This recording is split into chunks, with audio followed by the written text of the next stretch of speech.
Hello, lovelies. Had a late one. Might have raised the wrist a couple of times in celebration.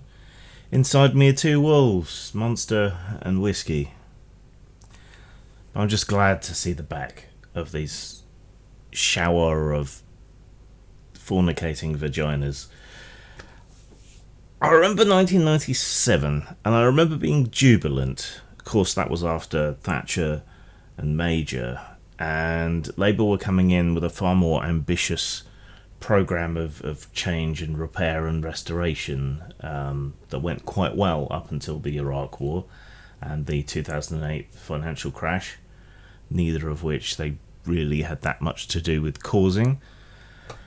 This time, though, I'm finding it hard to just celebrate. Part of that's age, part of that is the powerful drugs coursing through my body, deliberately designed to blunt any emotions that I might be having. Part of it, I think, is that Carol Vorderman is having it so large that none of the rest of us have any celebration left to use. Mostly it's because I can't settle and be happy because I'm looking at the future and fearing for it, unfortunately. At least as a disabled person, I'm less likely to be dicked over or to have to go through yet more ritual humiliation under Labour. So, yeah, that's what counts as a win these days. Sad, innit? Labour's in, yeah, but under Starmer, it's a party with pretty low ambitions that has straitjacketed itself. Unless they make some radical changes, which at the moment seems unlikely because they're not promising any radical changes, unless they really do stuff to fix British society rather than just tinkering around the edges, then unfortunately now the far right is waiting in the wings to attack. Reform, who are basically skinheads who've scrubbed up a little, put on a suit, and have learned to mostly keep their opinions to themselves in public, did well.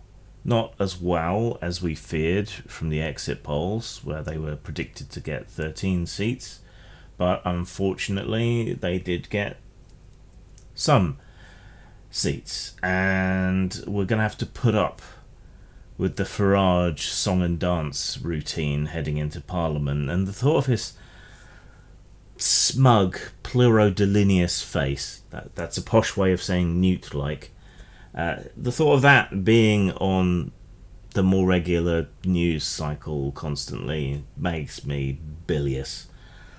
Or maybe that's the Monster and Whiskey.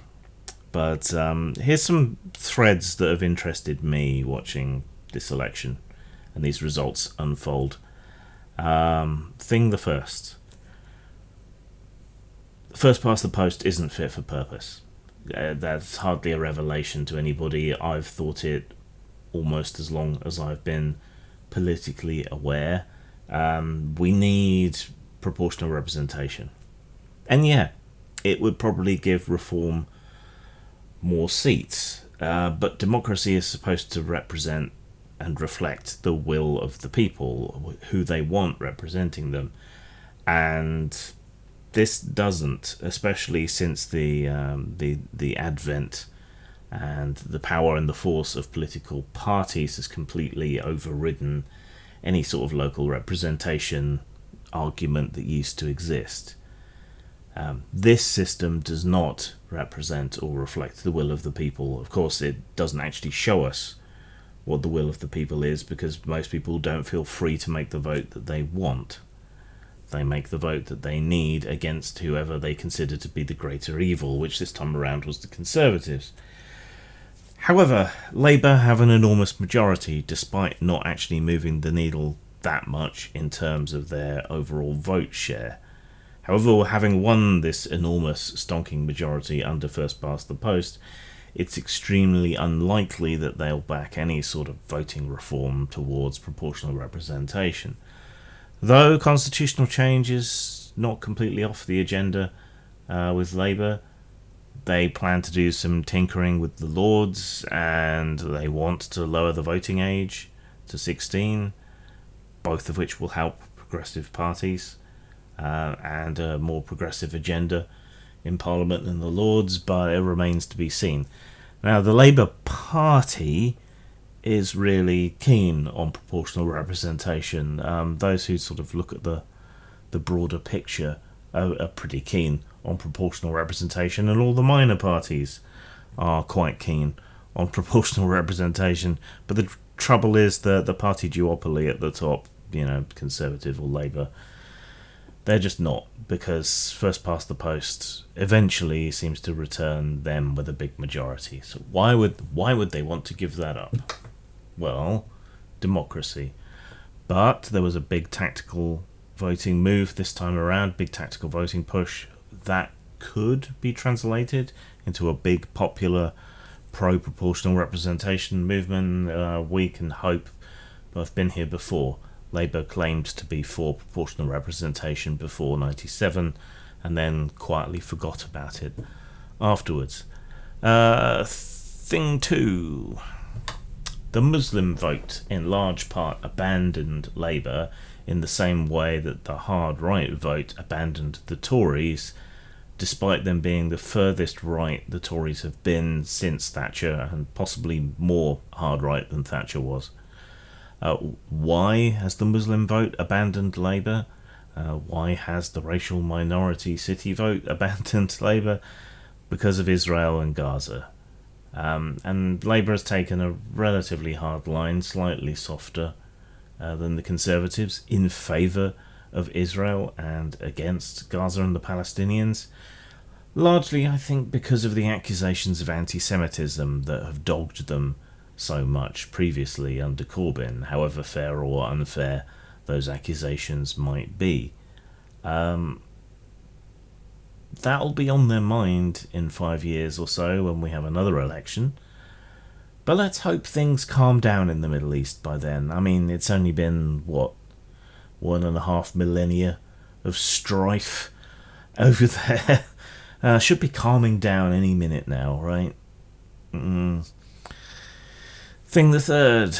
The far right are now genuinely a problem and not just an imagined, hyperbolic and overblown one. Reform did well. Beyond Britain's shores in France, the far right has done well. The US seems poised for no fooling Christo-fascism under Project 2025, if Trump wins again, which he seems likely to given the current state of affairs, but things change. And with the EU and US looking like they'll be appeasing Putin and other wankers under far-right Kremlin-backed figures, things don't look great for Eastern Europe. The left needs to reassert its actual values, I think, and not the bourgeois soup of upper-middle-class, private school-educated pet projects. Not that being the establishment seems to have stopped reform from pretending to be anti-establishment and picking up on some anti-establishment votes. Of course, they offer brain-dead, very simple solutions to very complex problems that they don't seem to understand. It's all a scam, but people keep falling for scams. I'm going to allow myself a few more lamentations at the popularity of a party of thick racists and chancers, due to apparently there being a large chunk of the electorate that are also thick racists and chancers. It's thin gruel, but at least the botnets were making reform seem a lot more popular online than they actually were when push came to shove, so that's something, but they need to be nipped in the bud and crushed. And again, unfortunately, I don't see anyone really being set up to do that. Other third parties, thing the fourth, other third parties did well. Basically, the not Tory vote did incredibly well. The Lib Dems are back on the scene, have done extremely well. The Greens have picked up more seats. Will that continue into Parliament and into the Parliament after this one? Remains to be seen, but those parties, the Lib Dems and the Greens, are pretty good at being effective and popular constituency MPs, despite that going against the grain. So it might stick, and a strong Liberal Democrats who will never, I think, join up with the Conservatives ever again in coalition, is a good fail-safe against the fash, so more power to him. Thing 5. Woke and anti-woke seem to have been equally irrelevant this election despite people's obsessions. Posey Parker lost her deposit running on an anti-trans ticket, and her party of women got less votes than the monster raving loony party, which is ironic because she's a monstrous raving loony. So Labour might also think twice about their trans issue messaging, their LGBT messaging, and their courting of J.K. Rowling as they move into power. I know me being sympathetic to the plight of trans people and immigrants upsets some of you, but blow me. Yeah, there are legitimate issues worthy of discussion around sports, etc., but people's mere existence and basic decency aren't up for negotiation. Both pro and anti-trans activists are tiny minorities of obsessive weirdos, and the sooner we all understand that the anti-trans people are just misandrists, I think the better. That's how you address the problem, I think.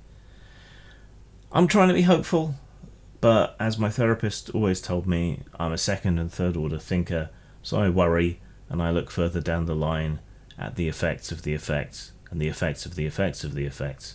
And so that robs me of any chance of really enjoying the moment in which we find ourselves. But we will treasure Jacob Rees-Mogg crying, though, precious. Yes, we will. And Jess Phillips being booed, even though she retained her seat. Those things are going in the wank bank, precious. Yes, they are. Zang. Word to your mom, came to drop